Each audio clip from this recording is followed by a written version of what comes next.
Good. Well, just welcome to all of you. I see a number of my craft contemporary friends who were invited, and a lot of the Ruskin fan club, and I'm really excited to see you. This, I've been so looking forward to this. When I heard that Crafting America was being created and then opening at the Crystal Bridges Museum, I was really sad because I would have no opportunity to go see it. So the minute that I heard that we had Jenn Padgett, the curator or the co-curator, coming to show us the exhibition, I was, overjoyed, and then I'm thrilled to be able to sort of be one of the co-hosts of this event. But on behalf of Ruskin, thank you so much for joining us.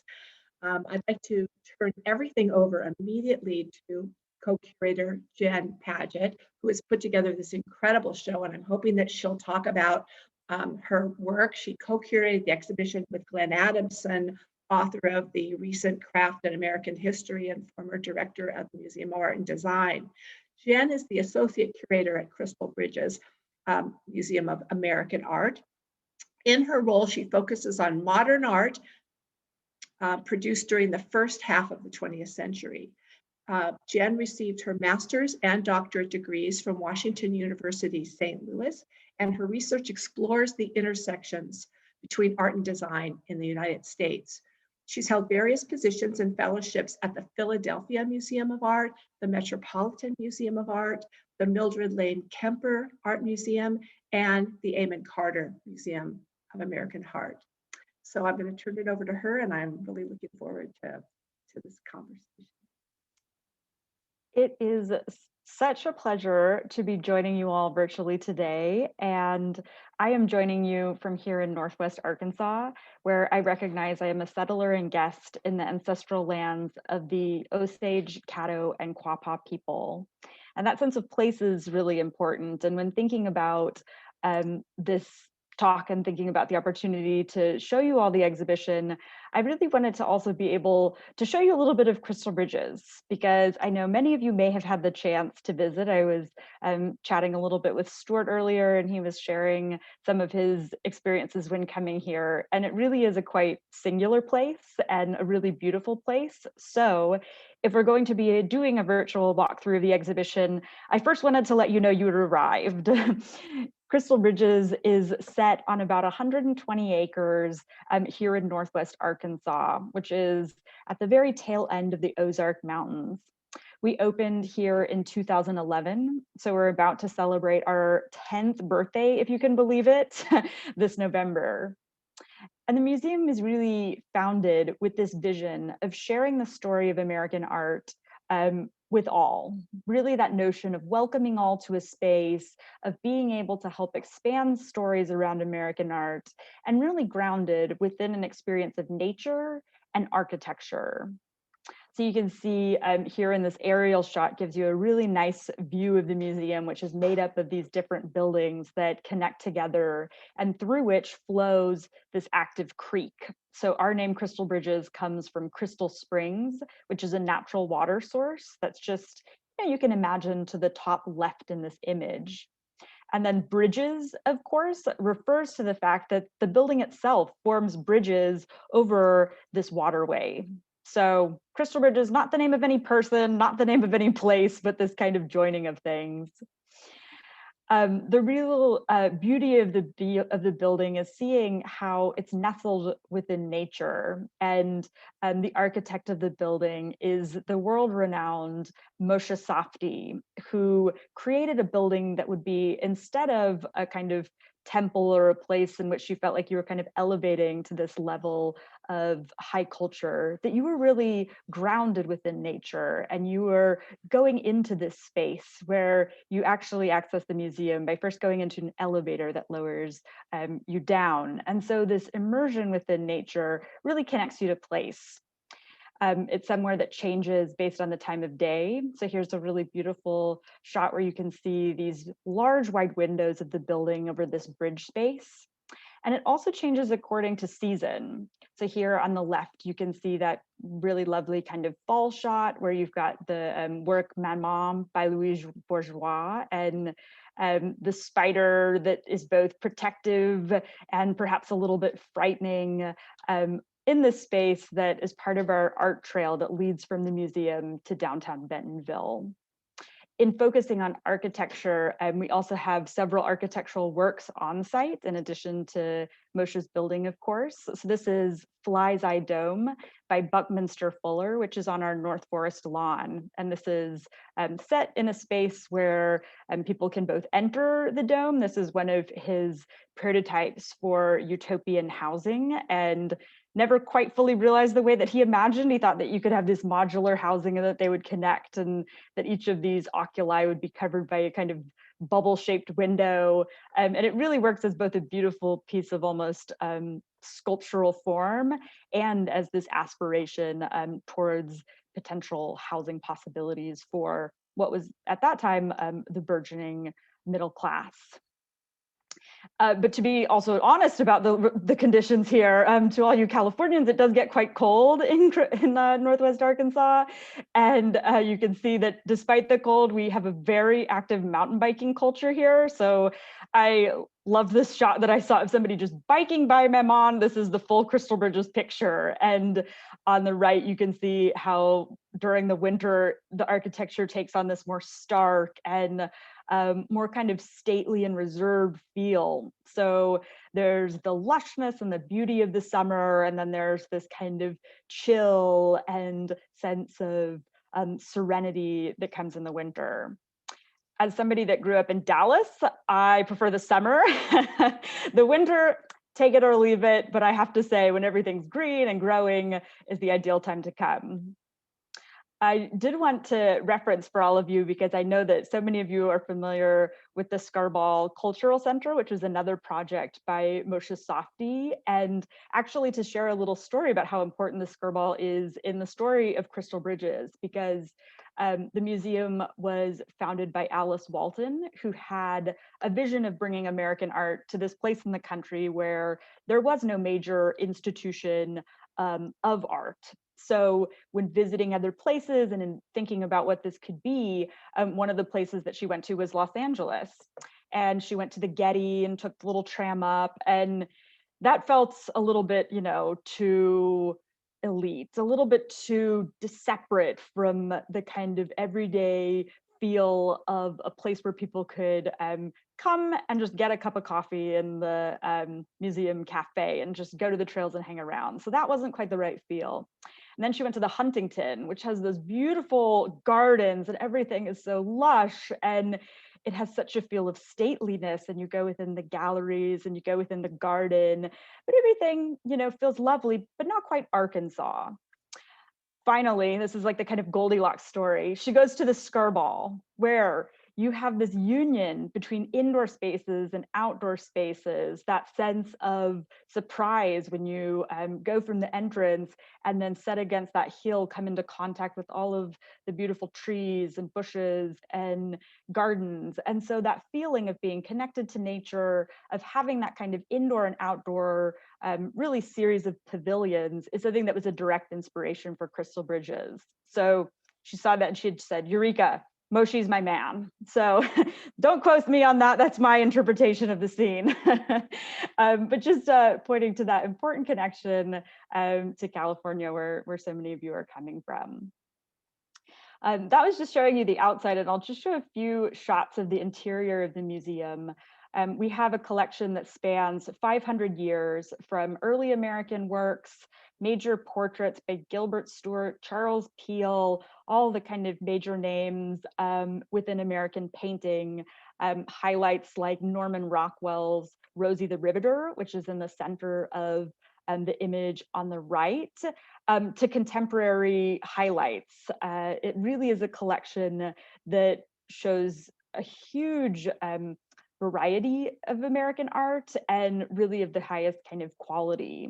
So these are within the galleries that greet you as you enter, and framed on the right by this work by the contemporary artist Nari Ward, whose work We the People is comprised of many different colors of shoelaces, all attached to the wall. So you get that sense of shoelaces, something that's very familiar, very everyday, but he's taking that very classic American phrase, using the kind of style of the language and font from the original, and bringing that kind of conversation between the historical and the contemporary, which is something that we highlight throughout the galleries. These are a couple shots of our contemporary galleries, so you get a sense of the range of the material we collect. On the left, you've got a portrait by Kehinde Wiley, a work that's in the center of the room by Sanford Biggers, a recent acquisition, a really exceptional Carrie James Marshall that's kind of on the back right there, and then work by Tom Utrecht, which is in the kind of center of that image. And then on the right, work by Titus Kaffar, and then a hallway that leads down with all these really exceptional abstract works from Morris Lewis to Ken Nolan to Donald Judd and Carmen Herrera, which you see down there toward the end, very small. But one of the things that Crystal Bridges really takes as its mission is expanding that story. How do we continue to think about the field of American art in ways that look forward, that tell different stories, and that embrace a wider variety of perspectives? One thing that really is so crucial to telling this story, but hasn't fully yet been told at the museum, is the story of craft, of the story of making in a variety of different forms, beyond just painting, photography works on paper, but really thinking of the vast creative output and exceptional works by artists in a variety of media. So starting with that idea, how has craft been a really important part of American art? What can we do to start highlighting it more and telling those stories within our galleries? All of these things really fed into the development of Crafting America. This is a kind of moment for the debut of craft at the institution, and something that launches into a deeper engagement with the subject, leading us into the future. So we had the notion that we wanted to have a moment to really highlight for our guests, what is this story? What are the things that we might be excited about delving to in deeper detail in the future? And then how does this set the stage for future exhibitions, for acquisitions, for the ways that we think about our permanent collection? What would it look like to center these things and to really expand that story throughout the entire range of the museum? To do that, we're going to be hiring a curator of craft in an endowed position that's been funded by the Wingate Foundation, and establishing an acquisition fund for craft at the museum. So with all of this, this is a kind of catalyst and a moment that we're really going to be launching into that. And we're both taking our cues from all of the really amazing craft-based institutions around the country. So thinking about so many different places that are devoted to craft, how can we build upon the work that's being done in that way to then contribute even more to the story of American art, and to do something that's really interesting and contributing to the field and being colleagues and growing in this way meaningfully. So no small task to have an exhibition that covers the whole of American craft, but we set some time parameters for sure. So we had previously had an exhibition at the museum about American folk art, and so we had thought about the kind of historical work that was in the area that we might put under the banner of craft. And in this exhibition, we really wanted to think about the past 80 years. So I was just immensely fortunate to work with Glen Adamson, to have him join as a co-curator from the project. And it's been just a wonderful experience to work with him, to have so much collaboration back and forth. And I couldn't ask for a better co-curator. So we together really had to make some tough decisions about who to include in this story. And I have to say that that's the hardest thing of exhibition making, figuring out how you shrink down what is this really immense field into just, in our case, 8,000 square feet, 120 objects, and it ended up being total 98 artists. So that's both ambitious in terms of scale for an exhibition, but also just a kind of small glimpse into the world of craft from 1940s to present. in that story, we really wanted to think about the diversity of makers in this field, how we could showcase a range of craft that sometimes isn't included in the kind of core canonical narrative of craft. And so that often meant looking to slightly different areas of production or thinking creatively about what is included under that category. So that is the big question. What is craft? And in the planning for this exhibition, we had convenings of curators from across the country, had numerous phone calls, had a really great advisory group of 4 individuals who contributed to the catalog. So those are Bernie Herman, Jenny Sorkin, Seth Rodney, and Anya Montiel, and each coming with their own expertise to this question. And I do encourage you all to check out the catalog because it's beautiful. It delves into all these things in further detail, and it really will give you a really full picture of what's in the exhibition. And I did put the catalog and the link to Crystal Bridges in the chat. So if you'd like to see the catalog, you can order it right from the store. Perfect. I love the tech team is on it. Suzanne is our tech person. She's shaking her head no, but she's in charge of all our digital media links and things, right? I'm teasing Suzanne. But we, in all of these conversations, come to the fact that for craft, everybody has a different kind of definition. Everybody has a different approach to it. And we wanted to both acknowledge that, but also offer people a sense of grounding. Like we have to start somewhere to talk about craft, and then we can get into these really rich and deep debates about what it means. But especially for our visitors who maybe haven't thought critically about what's included, they just have some associations. It might be something that's handmade. It might be something that is a quilt. We wanted to offer a framework when you come in that people could then delve into, tear apart if they want, but have something to engage with to start. So for our purposes, this is really building on Glen's work in which he simplifies things in a very crystalline kind of way. But the idea that craft is skilled making on a human scale. So let's start there and see where we can go. And really within the context of American art, there's so much material you could include. Within this section, we wanted to give people a sense of grounding by pairing specific objects around key themes. So in this section, we have a work by Todd Hoyer paired with 2 works by June Schwartz around the idea of material. And you see that in the case that's here on the kind of left hand side. So material, how is that so important and what does that mean? We explore history, reinvention, rhythm, storytelling in these pairings of objects that give you a kind of way into the subject. The one that greets you as you come in the door is a pairing of 2 works, one by Myra Mimlich Gray and one by John Pripp. And you can see John Pripp's modernist coffee pot in which the really lovely refined forms reflect what was this really deep knowledge in metalsmithing that he gained while working in Denmark. So one of the things that we trace throughout the show is this idea that knowledge about making comes from places, or sometimes it doesn't. Sometimes people have that sense of self-discovery and self-invention, but that idea of where something is learned or how something is learned is important. So in the case of Pripp, that idea of hand-raising silver into this functional form, which when put into conversation with this work by Myra Mimlich Gray, you see there's a very different use of skill. And these 2 around the idea of skill that both of them are hand-raising silver, both of them are working these forms, but instead of making something functional, Mimlich Gray is using that to create something illusory. She's created a form that looks as if a teapot has just melted. So the solid metal, the solid silver, becomes liquid before your eyes. And it's this kind of a trompe l'oeil, the sense of something that was familiar becoming unfamiliar, that points to the way that craft skill can be used in a variety of ways.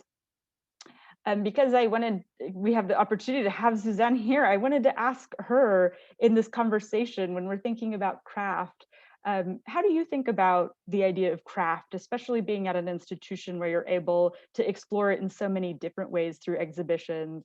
Um, how does that definition perhaps remain solid, or how does it change at different moments at Craft Contemporary? That's a really good question. I mean, we had to think a lot about this when we changed our name to Craft Contemporary. And I think we started talking about ourselves as a contemporary art museum that pays homage to craft materials and processes. And I think in the choosing of the name, we were looking at craft more as a verb than a noun or a thing. And craft as a verb was really for us about that relationship between the materials and the processes and the human hand or the artist. So I think with the link to craft education, which is a lot of looking at the object from the viewpoint of how it was made. And I think that sort of became our reason for being.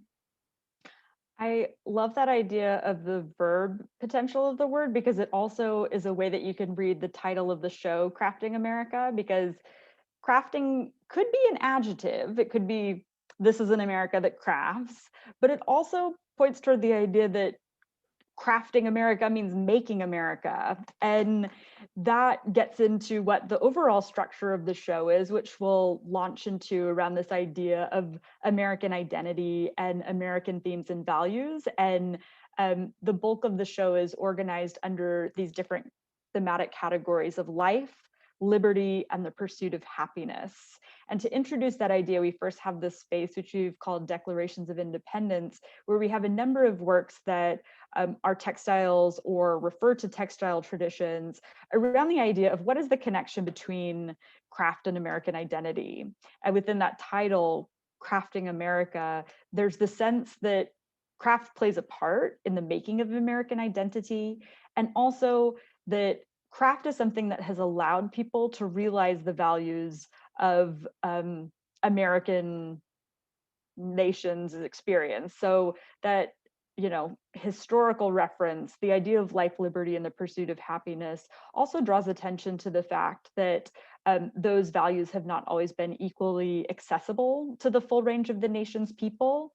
And that in many cases, actually, craft has been a means of access for women or people of color or indigenous peoples to achieve those values. So you've got this kind of multi-layered approach to thinking about what is the connection between craft and America, why American craft. In this section, we have works, this is going kind of left to right, by the self-taught artist Ron Lockett, by Jeffrey Gibson, by Consuelo Jimenez Underwood, and then on the far right by Gina Adams. And I'll say just a word about these two works. The one on the left by Jeffrey Gibson reflects the artist's interest in pulling from a variety of different forms. So in his work, he'll often reference pop culture. And here you have that through the text that he's chosen to include, which is In Numbers Too Big to Ignore, which was both a really powerful and evocative kind of mysterious sentiment. What does that mean, in numbers too big to ignore? It has this hint of American democratic potential, but also it has a sense of kind of uncertainty. But in fact, it's also a lyric taken from Helen Reddy's anthem, I Am Woman. So you've got that reference to popular culture and music.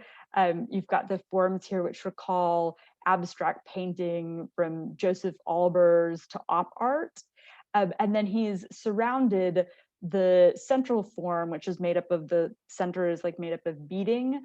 He's surrounded that by metal jingles, which are a reference to the jingles worn by native powwow dancing women. So he's drawing on these multiple layers of meaning, and both referencing this broader idea of the American project, the idea of democratic thinking, and then also more specifically in this work, he was thinking about missing and murdered Indigenous women who so often go ignored. That idea of how many people need to be affected for people to notice. So it's got that sense of both specific identity, but then that broader kind of combination.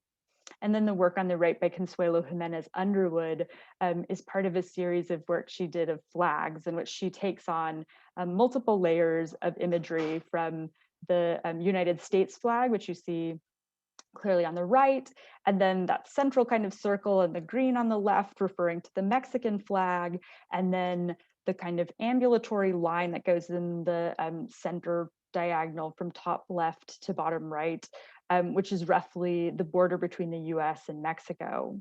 And in this, she's thinking about her own identity as a Chicana woman of indigenous heritage and the kind of artificiality of boundaries. And then also thinking about the kind of ability to have these crossings between place, crossings between national boundaries and national identities. So this work is really so richly loaded when you see it in person, because she's woven elements out of wire and woven through elements of something like plastic bags to these little plastic flowers. So it's hugely textured when you see it in person. And surely you could say of everything in the show that there's that complexity when you see it.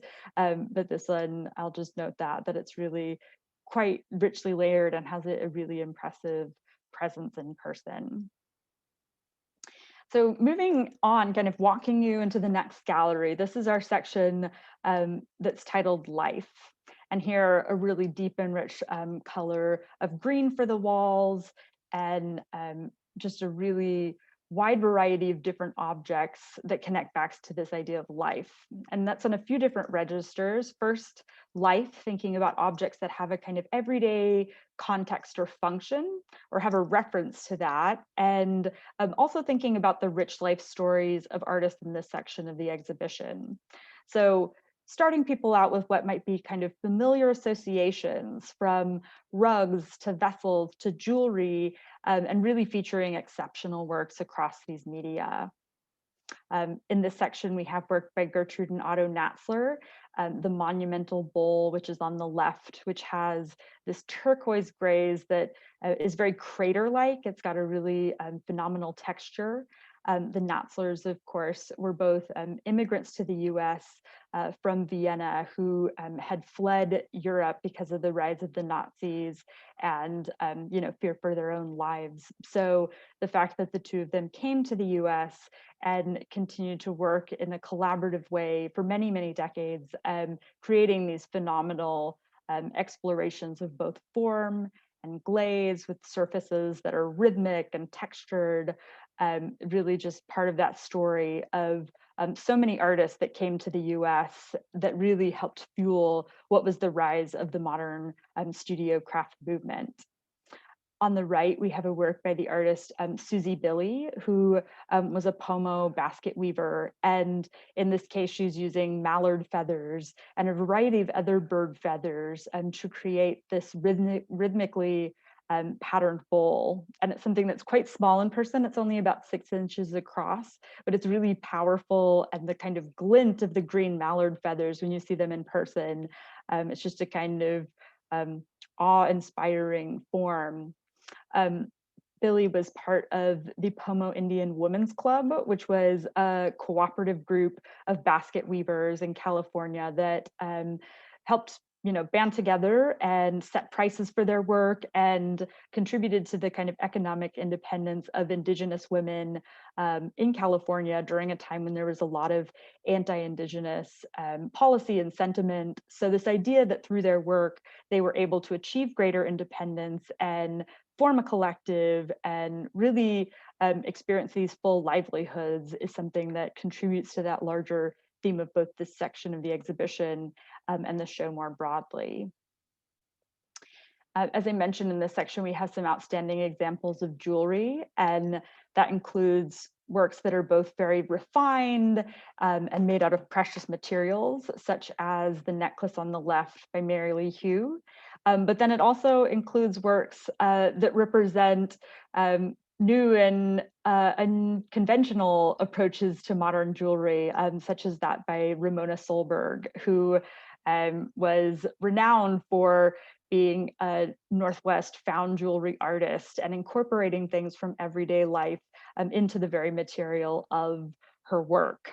In this case, we have what is a domino at the center of the necklace instead of a precious jewel or gem. So you get that sense of the fusion between everyday life and objects, and then elevating them in new ways and really setting a new kind of path for contemporary jewelry. One of the stories that we highlight in this section, and that's really powerful, is looking to artists that maybe haven't been included in the more conventional narrative of studio craft. And one of these cases is the inclusion of a piece of furniture by the artist Gentaro Kenneth Hikagawa. And in this image, we see from left to right, a rocking chair by George Nakashima, a chest of drawers by Hikagawa, a weaving by the artist Kei Sekamachi, and then the work that you can't see very well there on the far right is a pair of earrings by Harry Bertoia. And in this section, we really have this kind of story between Nakashima and Hikagawa, because Hikagawa was a Japanese carpenter who came to the US, who'd been trained traditionally in Japanese skill before his arrival, but while in the US was actually incarcerated with Nakashima at Minidoka, the detention camp in Idaho. The two of them, while incarcerated together, had what was a really formative exchange, because Nakashima had entered the detention center as an architect. He was very interested in that, but it was really through learning from Hikagawa that he was able to master Japanese techniques of joinery and to explore furniture making even more. So this really important encounter was something that shaped Nakashima's career, who went on to be one of the leading American studio furniture figures. But really this moment of the kind of maker that is often overlooked, Hikagawa, is something that we wanted to bring forward in this story. And the chest of drawers that's included was actually created during their time at Minidoka. And it was lent to the show by the person who is the grandson of the family that originally commissioned the chest of drawers. So it's really quite powerful to see these in conversation together. One more section that I'll highlight in this gallery in the life section is this work by Sonia Clark. So while there's so much to fit in terms of how you condense the story of craft into a small space, we thought it was more than worth it to turn over what's basically a whole room to a work by Sonia Clark. And this is her Beaded Prayers project, a project that's been ongoing for more than 20 years now, and which incorporates the work of over 5,000 contributors. So for this work, Clark has a very simple prompt. She asks participants to take a piece of paper, to write onto it a prayer, a wish, or a hope, and then to take that without anybody seeing it, seal it into a little fabric pouch, and to decorate the exterior with at least one bead. So somebody might be very experienced in beadwork and able to do something complex, or this might be their first time with needle and thread and they just, go for it. The idea is that regardless of skill level, people bring that sense of their personal hopes and ambitions to the work, and that through the collaborative nature of it, through that sense of the shared experience and accumulation, that it becomes something larger than just any one contributor.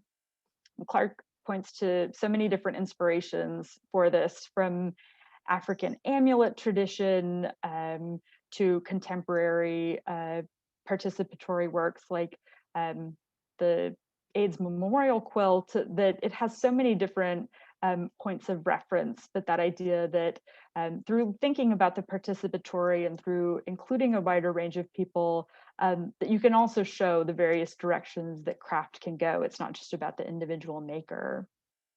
I wanted to ask Suzanne if you had any thoughts about this, that notion of things that are participatory as a way to think outside the box, not just a singular object, but something that everyone can contribute to, and see if that had any resonance with you, if you had anything to share.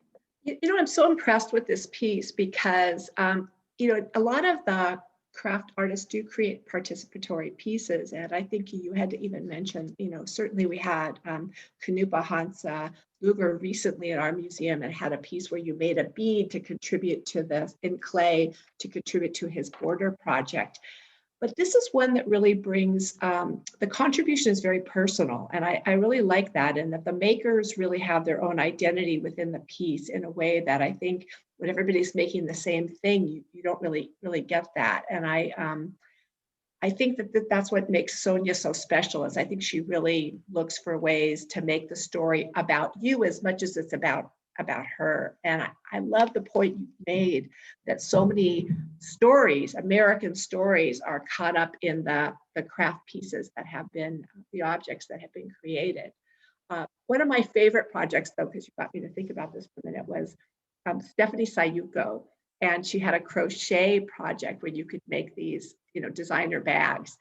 And I think the fun of that was less the objects, but more to come into the museum and see the table where people were constantly sitting there and crocheting together and creating a form of community that you don't usually always find in the museum. And that's another thing that I think is really part of craft, is creating that community. That's another way of artists expressing, who they are and what their primary motivation is. Yeah, I love that. And it makes me think of two things. And one is a project that Crystal Bridges did in the past with the artist Marie Watt. We hosted her for some of her works where she creates via these collaborative sewing circles.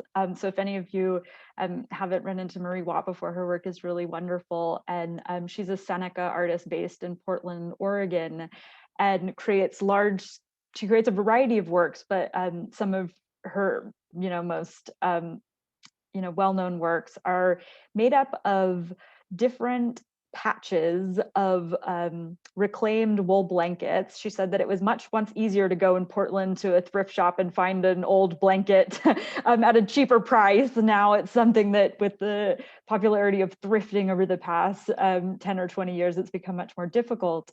But she has participants embroider words on each of the pieces of fabric. And so she traces out the word, and whether they're good at embroidery or not doesn't matter, but the idea that they're sitting together and talking and sewing is what creates the work. And it's that kind of community centered approach that's really quite resonant and that people connect with.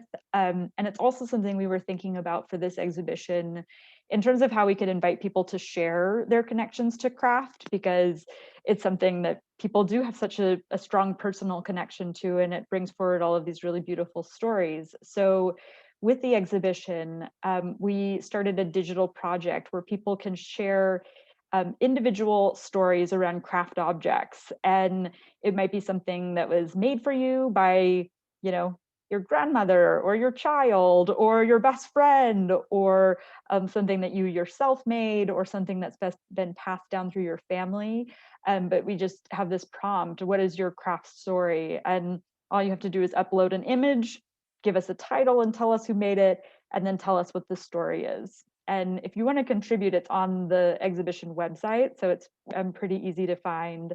And you can go and browse through stories that people have submitted, everything from somebody who's on staff at the museum submitted a story about a candlestick that's been passed through their family, who brought it with them when fleeing Nazi Germany, in the 30s or 40s. And it's just this really, sense of the deep emotional register of these stories and the kind of richness that emerge when you just ask somebody, what's your connection to craft? What's something that's meaningful to you that is something made? So I encourage you all to go submit your stories and we'll post them on there. Going to the next section where, that sense of life is so deep and so resonant, we go then to liberty. And liberty has that sense of the kind of expressive power of craft, and the combination between technique and material, and an artist really based within craft knowledge and craft skills, but then realizes individual expressive vision. And in this section, I'm showing this so you can see this great sense of like how the graphic identity changes across sections. And in here, you've got a really lovely kind of blue tone. And then when you turn, that is just immediately to your right, the shot that we just saw, you see that the works have increased in scale, and that sense of the kind of gestural quality, the connection to the body, artists seeking new ways to work in material that, especially since the 1950s and 60s, has continued to be an important wellspring for artists, is something that we focus on in this section. So this is a little kind of power shot in the Liberty section of work by Sheila Hicks, Peter Volkas, Lenore Tawney, and John Mason. And the work by John Mason, a loan to us from LACMA. We have many loans from LACMA and other generous lenders in California. So for this show, it of course was a hugely ambitious show to be doing, especially during a moment when travel is quite difficult and coordination with other institutions is quite difficult. So to have all of these works gathered in one place is really quite a feat and quite a challenge. And to see them together brings forward all these beautiful conversations around media, around approaches to media, and really thinking about how artists both build upon knowledge and skills and do things in different ways, which craft artists have been doing for millennia. I'll just say a few words about the Sheila Hicks and Peter Volkas in this section. Hicks is a really major figure who really innovating in fiber art was challenging conventions around different definitions of media. And I saw something came up in the chat that, or somebody maybe has submitted a question about the relationship between craft and art.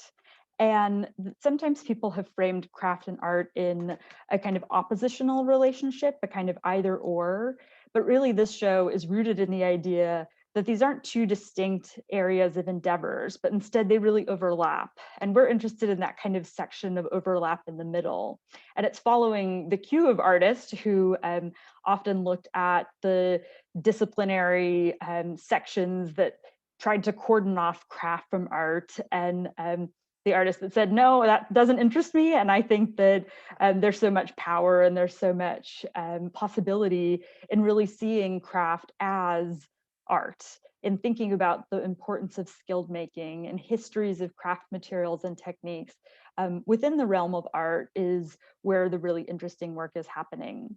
So Hicks, in turning to textiles, but doing it on a scale and approaching it with a kind of technique that was very different. And in this case, part of her really iconic series of works in which she's wrapping these looser bundles of linen, which are the lighter kind of portions, wrapping them tightly with this colored yarn to create this kind of ebb and flow between the loose sections and the tightly bound sections, between color, to have that vibrancy and the pattern of how everything falls together.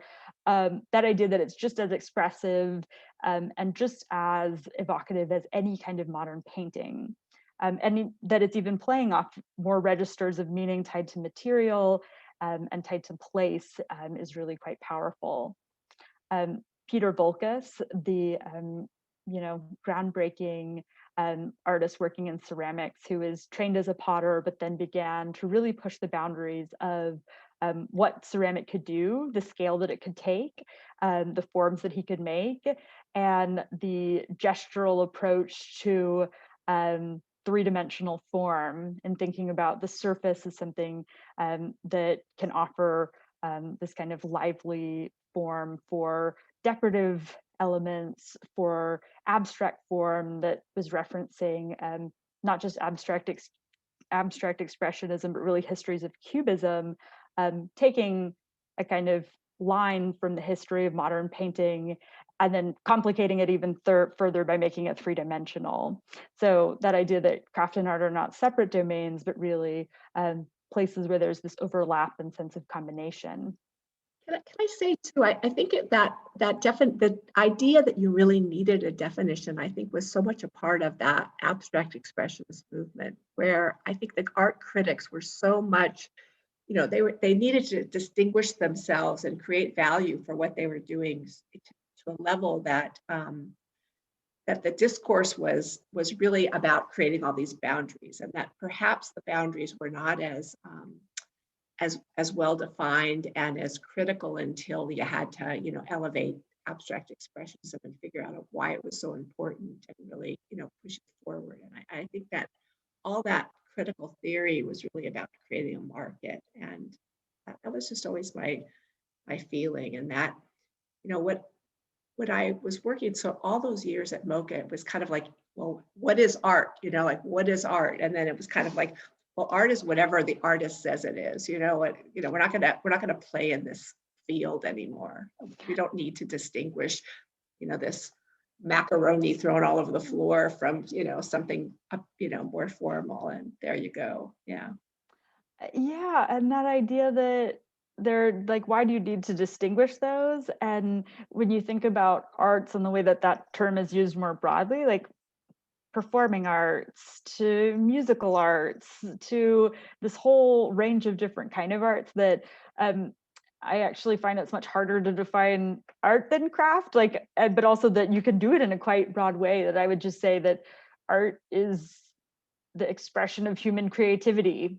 And it can be something like not only throwing macaroni on the floor, but making macaroni, culinary arts. Okay, I'll buy it. Like, I don't think that in putting these really strict boundaries, you help to shore up anything. It's more like recognizing, okay, how do we have connections? Well, Like, and so many artists these days have done that, have cooked meals for people as their art, or created a bar and served alcohol. And, so yeah.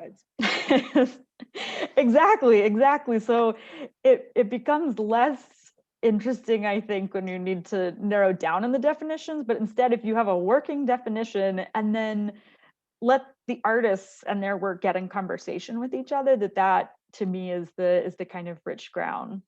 So I think that also leads so nicely to just the next slide that I had up, which was the work by Ruth Asawa, because I had said before that Crystal Bridges hadn't really focused on craft in the collection, and that's true, but it doesn't mean that there wasn't craft there. There was actually quite a bit of craft. Like, we have a great Jeffrey Gibson in the collection. We have a Faith Ringgold quilt. We have so many works that you could consider within the realm of craft, but that we just hadn't done that. And one of those works is surely The Hanging Form by Ruth Asawa, that's part of the Crystal Bridges collection. And Asawa is somebody who has gotten such attention over the past 15 or 20 years that previously her audience was much more regional and much more West Coast, and that she wasn't really represented within the full story of contemporary art broadly in the country. And that just recently people have finally, figured out that there's something quite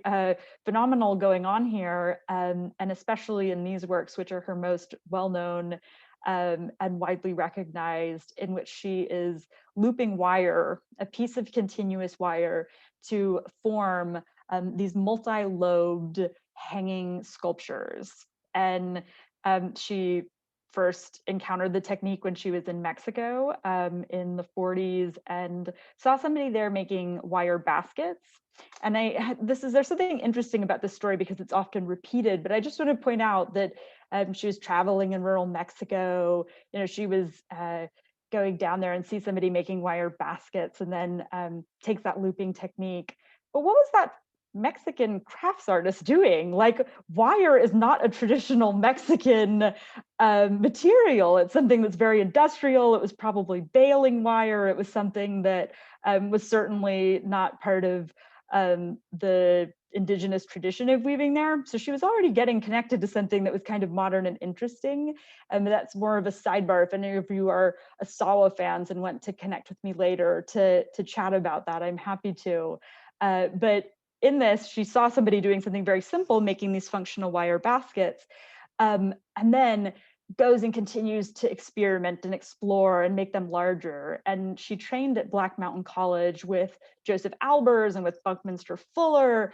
And so she was really within this group of people who were thinking innovatively across media, responding to material in ways, and using them to create these really phenomenal kind of ends. So we have her work here paired with one of these braided works by Francoise Grossin. And it's just really nice, that sense of conversation between the ethereal, light, really kind of hanging form by the Asawa, and then that sense of Grossen, which is grounded and kind of muscular, and this really thick kind of rope together. So that idea. Were there other things you were thinking about when you put those two together in terms of materials or processes?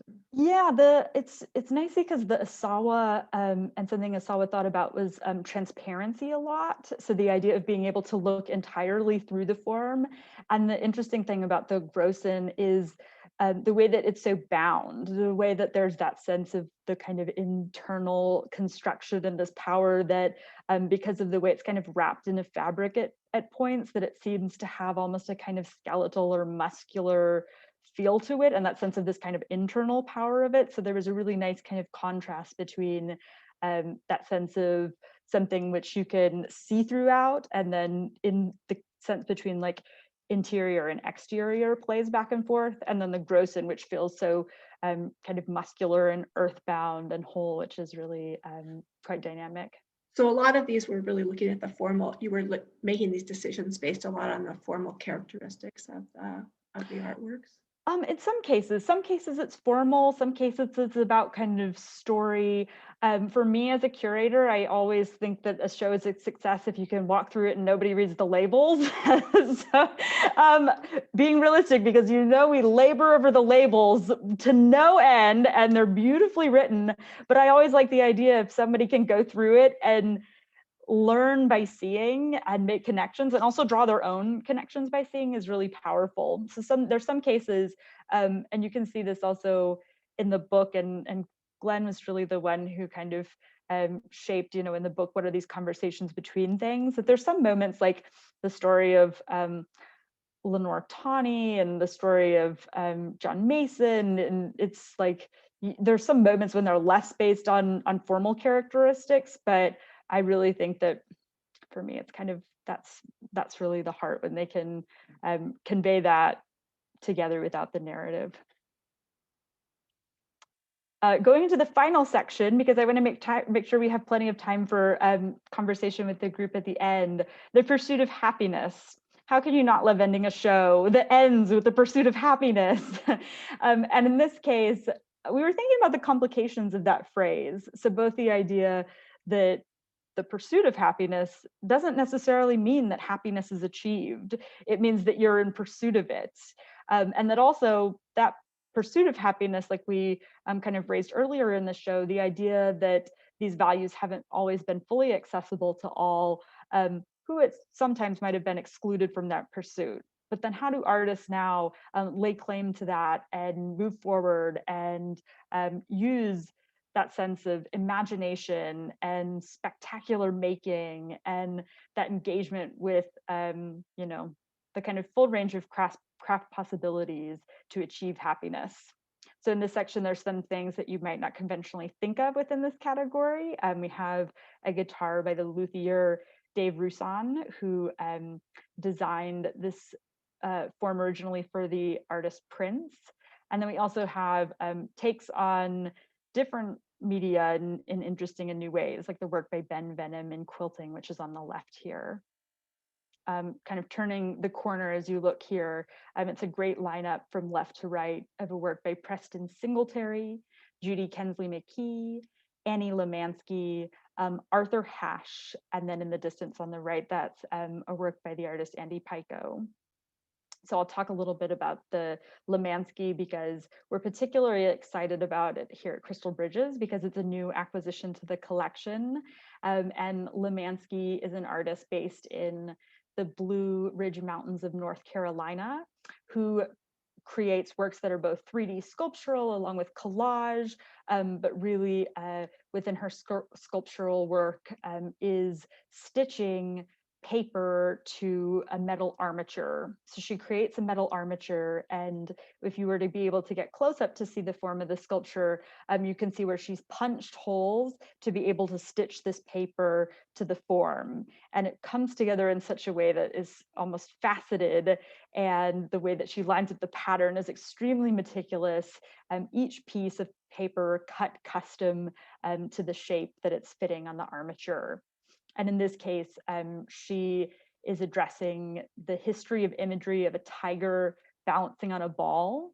So in her work, she's often thinking about the relationships between humans and animals, which is complex and symbiotic, and often raises questions around political, environmental, and social issues.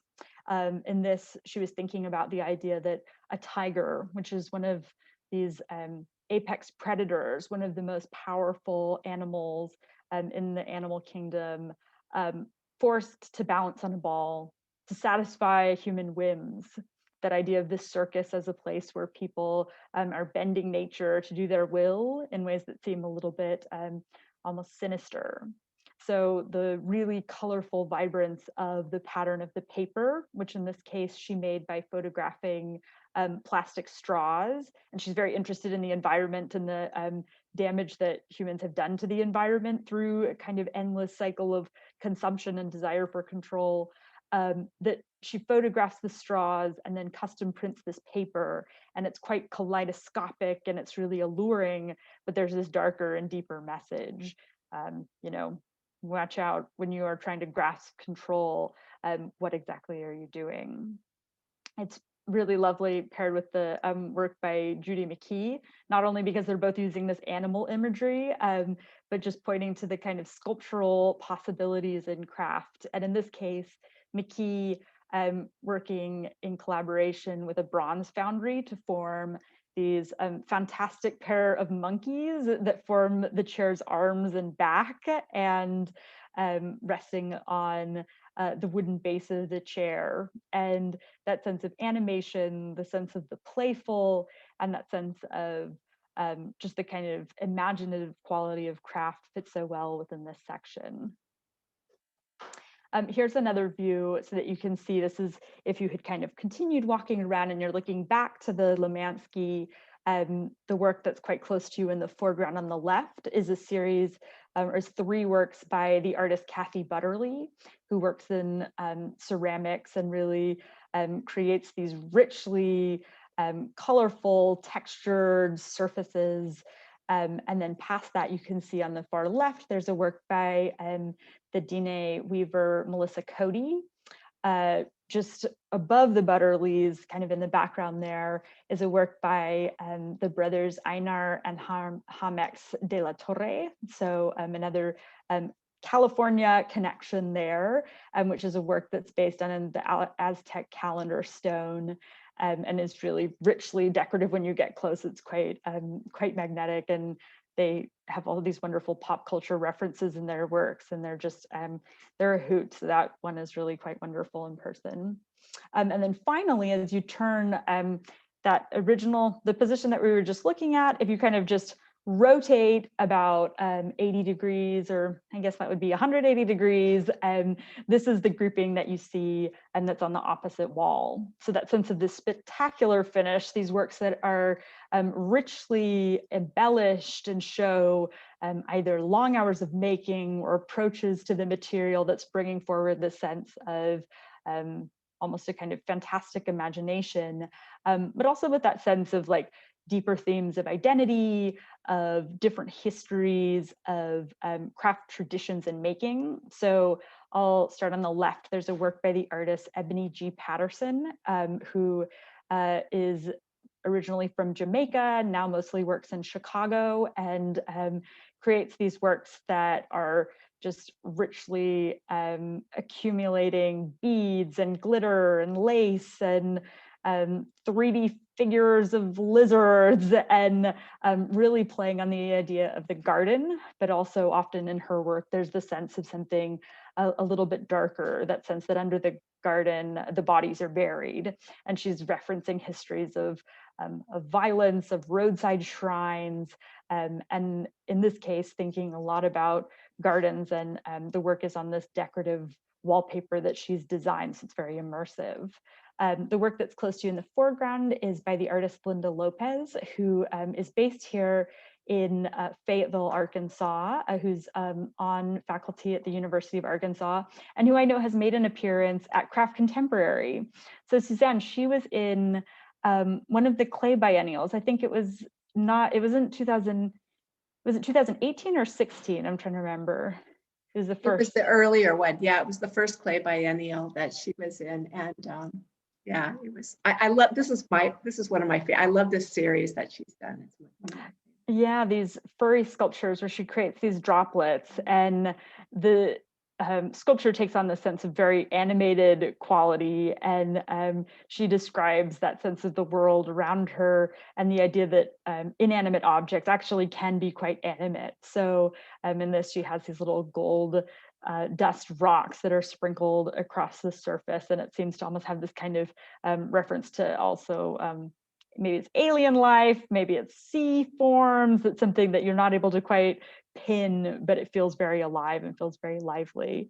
And then moving just to the right, a work by the artist Nick Cave, one of his sound suits from the great body of work that he's created, in which he's thought about the kind of activation of the body, about identity, and really inspired after the events around Rodney King, and that idea of how identity is something that is so, difficult to have escape from, that there are so many ways in which people are stereotyped, in which people experience racial violence, that what if there was this kind of way to be able to shortcut that, to be able to have these expressions of self and the body without having that categorization of race. And so creating these forms which are really richly embellished, and in this case there's all of these little pearl buttons that are attached to the surface, and then these crocheted elements.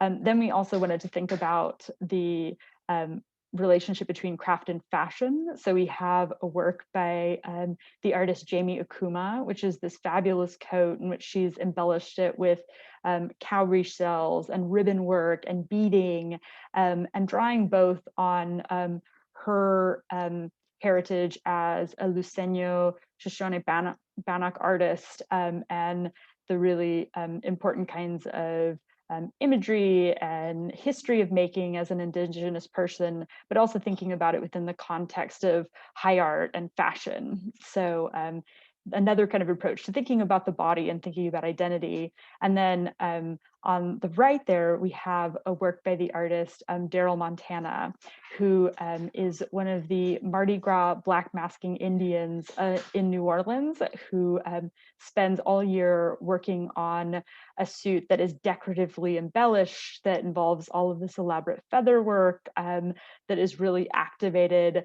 through a procession and dance during the Carnival Festival in New Orleans, and really a tradition that's been passed down for generations in his family, and continues on. So a form that maybe wouldn't be usually included in the story of contemporary craft, but is quite spectacular when you think about it in this way. How hard was it to get this loan? How hard was it to get someone to loan the work? Well, it's a loan from the artist himself. And, it was really, I have the great fortune of having a colleague that had worked with him previously and knew him. My colleague, Allison Glenn, who's an associate curator of contemporary art here, had worked for Prospect 4 in New Orleans. And so this was something that we had in mind, and we were very excited about connecting with Daryl, but he's somewhat difficult to get a hold of. He's not somebody represented by a gallery or somebody that maybe is in the same kind of network that we would normally rely on. But I said, Allison, do you have his number? And so we were able to connect through that, and just telling him about the show and having a conversation about what it was, and just what kind of setting this would be for his work to be seen in. He was really excited about it. So we were so fortunate that this was available, because he doesn't keep every suit, and not all of them are quite this extraordinary and this scale. So it was really wonderful to be able to include. Can I ask a question? So once it was pitched to us, and I was excited to wanted to do a whole show of these gorgeous pieces, and then it kind of fell apart. And part of it, the reason that the curator who was pitching it said that they wear these artists who put this together, that they recreate from what they had the year before, and but that they're always working on them, and then they're wearing them so that they're really hard to collect or to borrow. And is that do they get reworn, or are they always redesigned, or do you know I much think it about depends. It depends on the person, because some do that and I think some do not, because also he is very he's often very intense about like color choice, so he doesn't then incorporate things from past works, because it's really okay, this one's going to be really vibrant pink with these elements. So he is not actively, I don't think he's actively reusing things from previous ones, but you did touch upon that point of the idea that it's not necessarily created with the kind of intensive idea toward the lasting life of the object. And I think that's also something that varies between the makers, because some of them do have that eye toward history, and some of them, that have had more conversations with institutions or have had their work collected, like Daryl, because he does have work in an institutional collection, and he received a fellowship from the Joan Mitchell Foundation, and they have one of his works that he, I think, has an eye toward that, but he actually had done a lot of work to conserve this, because at one point there had been a potential placement of the work actually not in an institution, in a New Orleans based location I won't name, but like a hotel of sorts. So the idea that he had done a lot of work to make sure it was in a condition that he would be potentially placing it somewhere. So it was our fortune that he had done that already. And so there wasn't that concern about it, but that would absolutely be a reason why perhaps a large body of them might not be available for a show, because they don't have the same level of perhaps showability at the moment. And I know that in Daryl's case, like it's pretty short or pretty limited storage options. Like the storage of these, I think he has a lot of them at his mother's house. So he, like others, probably doesn't have a ton of room for what's a really large object. And this, when it came to us, was like shipped in a couple different large crates. So it's pretty intensive. So Jen, Stewart reminds me that it's almost time, or it should be probably past time, for us to open it for to the audience. But was there anything else in the exhibition that you wanted to show us before we open it up to questions? I was going to show just two more quick slides, because yes, it's easy to get carried away just chatting. I'll show, though, I wanted to point out the idea that craft is something that should be interwoven throughout the stories that we tell really motivated us to have craft within the permanent collection galleries. And we did this in two ways. One is commissioning a new sculpture from the artist Beth Lipman, who is a Wisconsin-based artist who works primarily in glass. And in this case was creating a work in response to portraits in the Crystal Bridges collection. So in this case, responding to a really important grouping of portraits of a Jewish family in colonial New York, New Amsterdam, and thinking about their history, thinking about their legacy, and creating a new sculpture, which is the form of a kind of treasure trunk, and it's filled with different objects that relate to the history of the family. I could go in 40 minutes just into that, but if people have questions, we'll round back.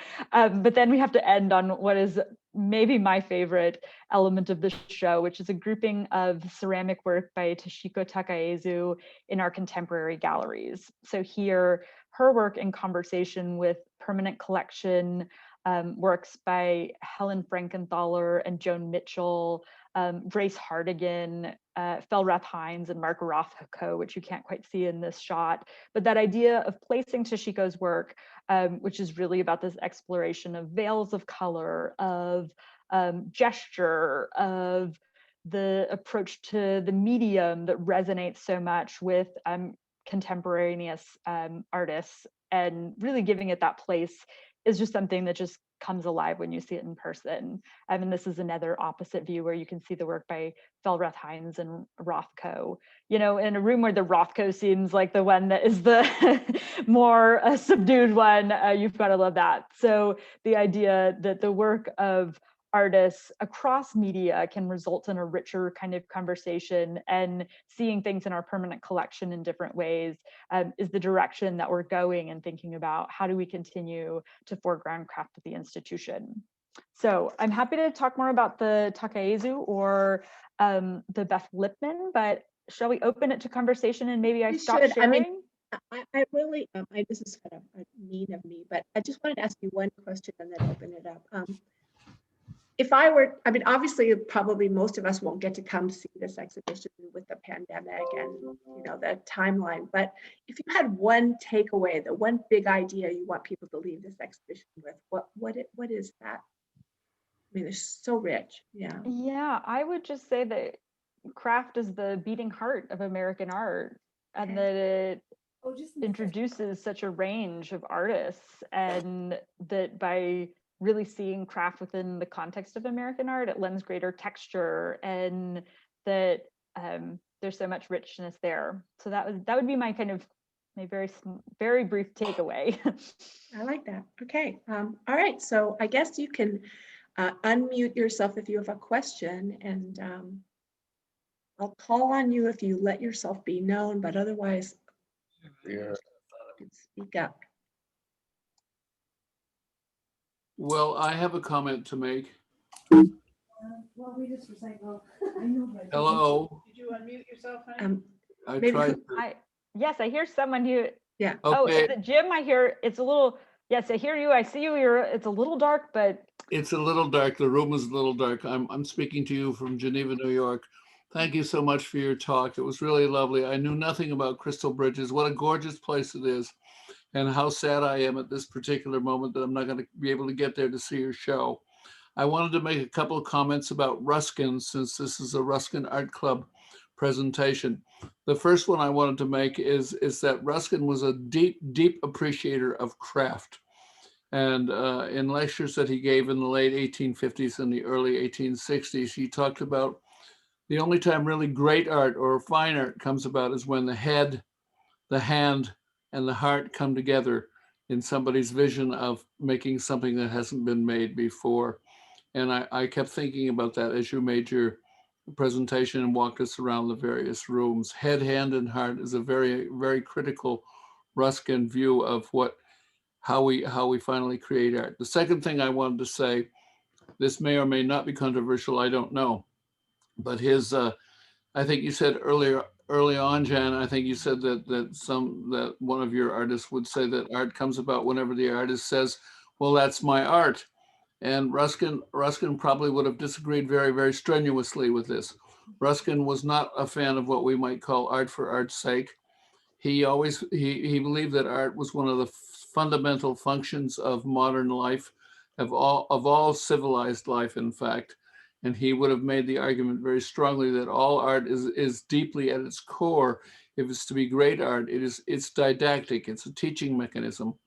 That somebody has an insight into some part of the world that we don't know much about, creates something to teach us about that part of the world we don't know enough about, and hopefully entices us by the study of the piece of art that's made to understand more about that part of the world that we don't know anything about, and thereby be enlightened in the sense of your argument about the pursuit of happiness.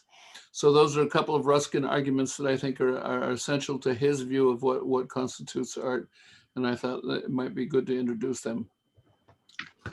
Yeah, and I love that last point about the idea of that connection through something. And I think that the idea of how you can recognize the humanity of somebody in something that's made, that with craft, and especially the idea that often craftspeople dedicate their lives to the making of something, and not just the single object, but that idea of how they continue to hone skill or continue to experiment and innovate, that sometimes what you might see before you is just, you know, a very straightforward, seemingly straightforward kind of object, but that it bears that connection to the maker's life, and it bears that connection. It's a kind of witness to that making and to that knowledge and to that experience, that I think that connects so well with that last point, and to the idea that there's so many complex stories, that it's not something that's sectioned off by any really strict kind of definition of technique or skill, but instead through that sense of engagement and that, you know, connection of individuals through objects that I think is quite powerful.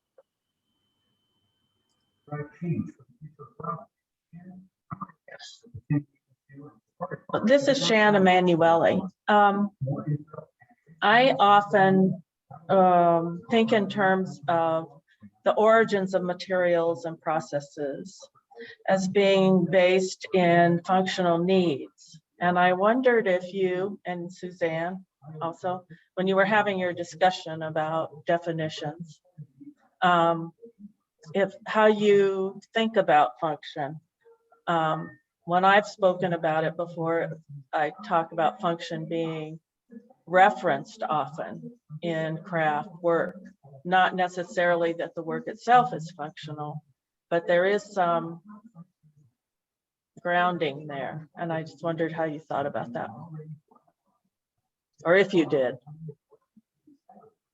Yeah, and that comes out a lot in that life section. And I think it's exactly as you say, and that idea of the reference to function as being so important, and always to complicate that idea of function, because often it's quite more deceptive than it seems that it, you know, somebody can make a vase. Is it meant to hold something? Are any of these gorgeous vases ever really meant to be functional? I find often the answer is no. It's like you could never use that for anything. It's something that references a functional form and is playing on that language, especially that archetypal form of the vessel. The idea that the vessel is a really meaningful form of almost metaphor of something to become a kind of reference. So even when something seems functional, we can ask the question, is it actually? And I think that notion of reference is really important. And the way that people then spin off in such directions, that like, how far do you have to get away from a reference to be able to say that it still connects there? So I think the functional point is the way that people can often have a point of entry or familiarity, but so often when you start to ask really deep questions about what that means, and especially the idea that there are so many types of function that are beyond physical use, that graphic design is about function in terms of comprehension and legibility, the decorative can be about function, and that it can be quite messy then, and it depends. People start to slot it into very specific things. And I'm thinking about during the time that Ruskin was writing, some of the debates about this and the conversations around the decorative, that his approach to that conversation would be totally different than maybe what we're thinking about in the modern contemporary context, but just points to how those conversations get so structured and fleshed out, and there's many nuances. But I'd love, Suzanne, if you have thoughts about the functional as well. It's such an important question. Well, I really like what you both said about the reference to function. I mean, I think that splitting hairs isn't so much in is craft functional or not functional, or does it have to be tied to functional? But I think the splitting of hairs comes more in the functional. You know, with the mass-produced kinds of goods that are used in, you know, sort of to function, I think that's where that becomes, okay, that's not craft and this is, you know. And when I go to, I always think of the coffee mug, you know, and I'm actually got one here, you know, I bought like a $50 coffee mug, right? And I bought it and an artist made it, and I bought it at, you know, the museum, and, you know, and I drink out of it and I have a different experience than when I do the, you know, the other one that says, you know, greatest dad or something that we have that was, you know, probably, I don't know where that even came from, but it was very mass produced, and I would never call that craft. So I think that's really where that, like I said, where function becomes the splitting, but not the craft is sort of like functional and non-functional fine. It's you know, it all works together. But I like what your point, I mean, in rethinking craft a lot these days, and especially following kind of this idea of the Black Lives Matter movement, and really questioning everything that you do in terms of how it's been, I'll just say, whitewashed. I think so much of craft really grew up from the study of Indigenous practices, and it's been sort of cut off. And that history, I think, is one that we're all really interested in, and Jen's made mention of it, you know, and I think we have a lot of work to do in that area, actually a lot more. Well, it seems to me that the function of an exhibition like this is you create the context for the crafts, and it's divided up to tell the stories and to continue this conversation about why we make things and what their purpose is and who makes them, and really to tell the stories that they convey, just as your mug does, just as any of the objects in the exhibition do. So it is important to preserve that tradition and to do these, continue the work that our museums do. And as much as Ruskin was a man of the hand and the head and the heart, he also said that the peacock was an example of beauty which is useless. He saw beauty as art in a way, being its essence was its uselessness, because it brings us to a kind of transcendent place, a place that brings us up out of what we ordinarily would be immersed in. So our nose is off the grindstone, we're looking around, and we're kind of enlightened in a way, quite by surprise.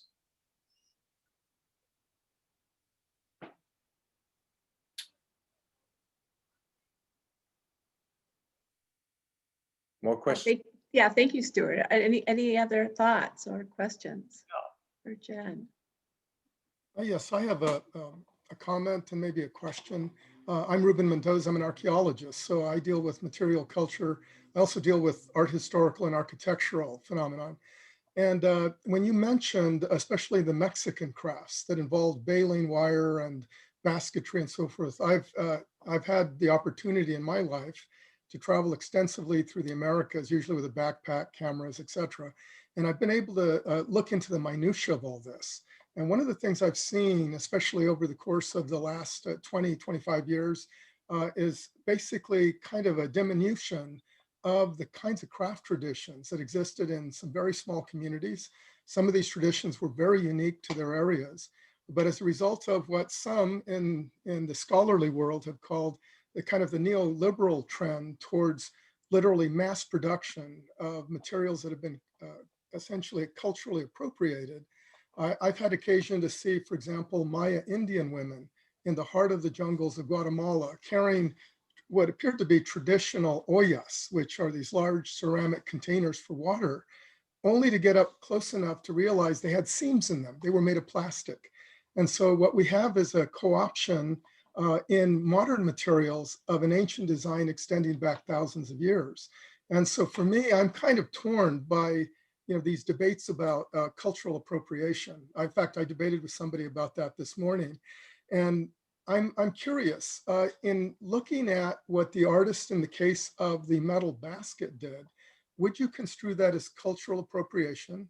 And what are your feelings about that, given that the indigenous craftsperson literally produced that from modern materials or baling wire brought in from the outside? It seems like a two-way street to me. Yeah, and I think it's exactly like the idea of a two-way street, or the idea of something that's not as straightforward as it seems, because in the way that the story is kind of told, that Ruth Asawa saw a person, and sometimes it's described as they saw a traditional wire basket, which is not true. That's not true, because not only is the word traditional pretty tricky and pretty slippery, but in that region she was just outside of Mexico City in the rural town of Toluca. And Toluca has a rich history of basket weaving, but it's with reeds, and it's with other sedges, and it's with organic material that would have grown in that area and that indigenous people have had access to for many centuries and millennia. So the story isn't that she went and saw something traditional. The story is that she went and saw something kind of interesting, and that somebody was using wire to make baskets. And I haven't done very much research in this area, and as somebody who loves research, it's like, oh, give me a couple of years and I'll get back to you with an answer about what was going on. But I have a theory, because the kind of looping technique that she learned and that she used in those hanging forms is a kind that is like found across cultures of different places. It's almost like people describe it as knitting or crocheting. That's not exactly, neither of those is right. It's kind of like knitting without a needle or crocheting without a hook, because really you just do it with your hands and you loop a piece of wire around a dowel, basically. and it's something that is almost like knotless netting from New Guinea and from other places. And it perhaps would have been more similar to what people would have used cordage for to make bags. So it wasn't exactly a basket weaving technique that she was using, because they would have used a very different kind of form with like sedges. So she's doing something she's seeing something unusual there. She's seeing somebody using an industrial agricultural product that would have been brought in max like 100 years before, but that somebody there is using the materials that they have access to in a creative way to solve a problem. And that is also what craft can be, that they had a need to create a basket of some form, and they had wire there, so they created it out of that. And it's that kind of potential that they were looking to a different kind of form of making with a different material, so they were doing something innovative and transformative. And in that case, her seeing that wasn't about cultural appropriation. And this also gets into like the conversations about what was happening when all of these modernists, both from the United States and Europe, went to Mexico, and what were they up to? Because she also in Mexico ran into Joseph Albers there, and he was in Mexico very fascinated with the pre-Columbian, or the ancient architecture there. And he had a deep appreciation and love for it in a way that people who are Albers fans will say was not cultural appropriation, that it was really about this kind of appreciation of the work that they did, and then incorporating, what he inferred as lessons about what is abstract art from, people in the past in his work. So in the case of Isawa, it's really looking to this, drawing inspiration, and then transforming it in a way. So she's in dialogue with this unknown craftsperson from the past who she came into contact with, just as that person was probably in contact with someone else, and how they, either collectively or individually began to do something that was certainly modern, because it was with a modern material, but in some ways innovative. Yeah, part of the reason I asked that question is that, these questions about cultural appropriation are all around us. And, and then we have cancel culture, and we have all of these other things. But as an archaeologist, what I do is I study failed civilizations. But in the course of doing that, I'm also looking at the technologies, the aesthetics, I'm looking at the inspirations, and essentially at a palimpsest of technology, innovation, inspiration, aesthetics. All of these things come to the surface in different ways. And as we look at objects, they each tell a story. And whether we use the methods by which we can look at a singular object, begin to describe it, look at the material, the color, the kinds of shadows and light it produces, we begin to see different things. It's kind of like the Heisenberg principle. We're seeing things from different angles in space and time, and and that impacts us differentially. And so I guess when people are too quick to brand something cultural appropriation, I'm thinking of thousands of years of cultural appropriation. And the question is, where does it become cultural appropriation? And I think the distinction may lie between the aesthetic or the inspiration, for example, in the case of the architects, and the technology. Technologies are handed down from one person to the next through the course of time over thousands of years. And I can assure you, anything that we produce today as an innovation has been discovered or created or used differentially in the past. And so, I guess cultural appropriation could be problematic, but I'm trying to think about it differently, because I think about objects differently. I think that's a really great way to frame it, and that also within the conversation about cultural appropriation, the importance of power, because cultural appropriation that is in some ways extractive or exploitative or really relying on deeply imbalanced systems of power often are the places where the most trouble comes up. So the idea that if something is used or taken or adapted in a way, and this would be something, say, a large fast fashion producer starts taking patterns from Dine weaving. That's like exactly the kind of like imbalanced power dynamic when somebody has a lot to gain and somebody has a lot to lose.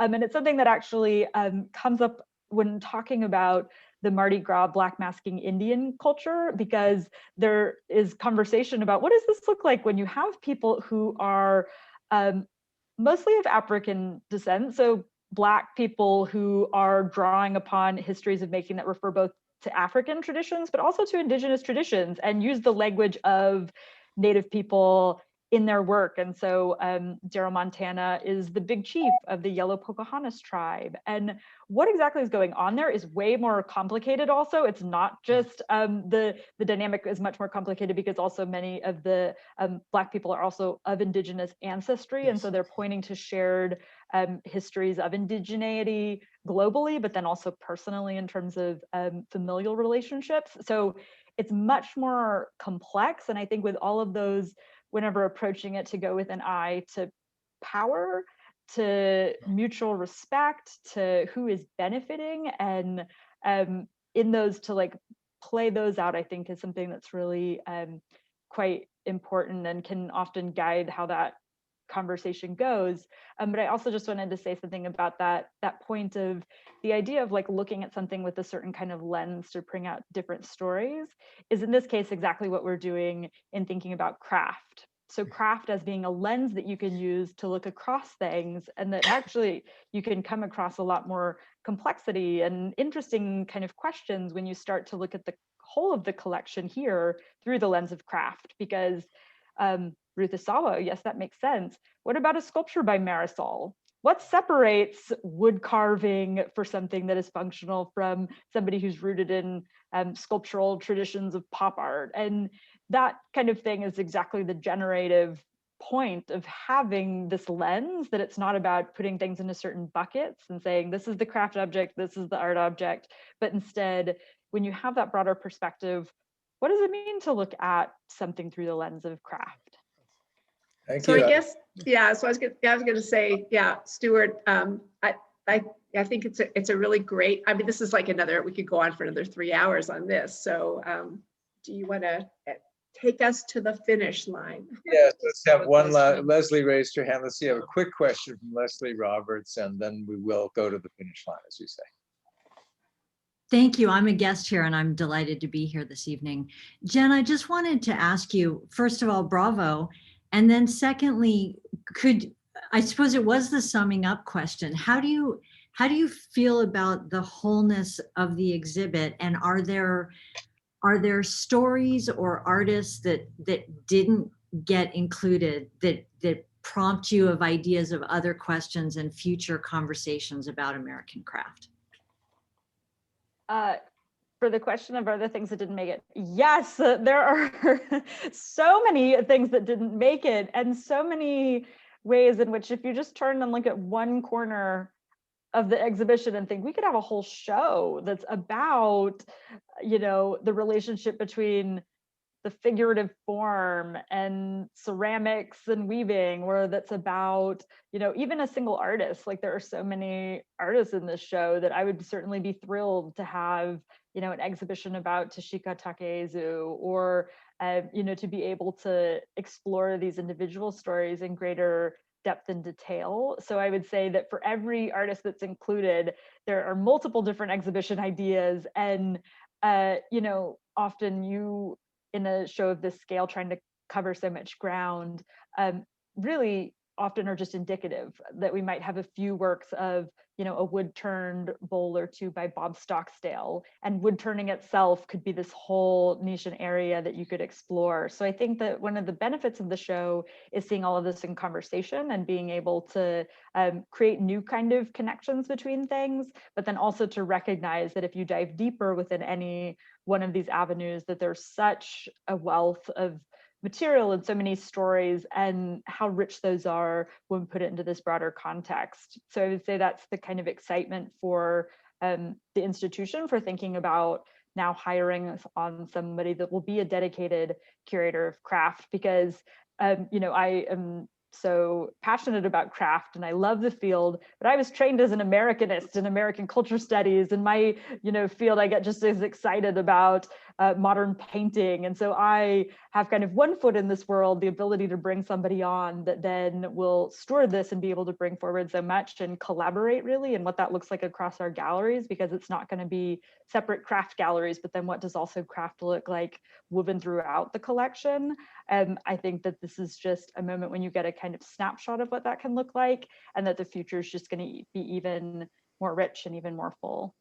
Well, I want to thank Suzanne for moderating our afternoon, and also Dr. Padgett for an extraordinary and very charming and extremely articulate guided tour of a great exhibition, which we will all hope to see in person. Who knows, maybe it can travel. I also find that we've had a perfect segue, because Dr. Mendoza is in fact the lecturer, the presenter of our next event, which is going to be April 8th, and it is the Spanish style house, which is another kind of appropriation, is it not? Because Melba Levick, who is a Rizzoli photographer of many, many books, an extraordinary photographer, and Ruben have collaborated on a book called The Spanish Style House, and indeed began in Andalusia and brought it all the way to the Ruskin Art Club's original Spanish style house here in Los Angeles, which is still intact and was acquired by a preservation architect. So we're going to have an extraordinary event on April 8th, 2 weeks from today. Dr. Ruben Mendoza and Melba Levick, with Bill Deverell, and a distinguished historian, an architectural historian, is going to moderate. So please join us then, and indeed have a look at our website, which is pretty rich. There's lots there. The RuskinArtClub.org has all of these events on video, as well as everything Ruskin ever wrote. It's a superb website, and I thank you all for coming and joining us tonight. Thank you, Jen. Thank you for having me, and it has been a pleasure. It's terrific. Good night, all. Good night. Yep. Thanks, Jen. Thanks, Suzanne.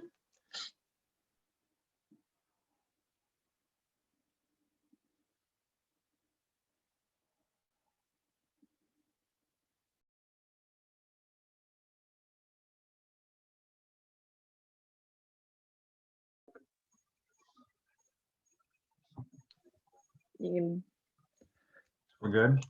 yeah, you can stop Okay, I'm gonna recording. stop recording.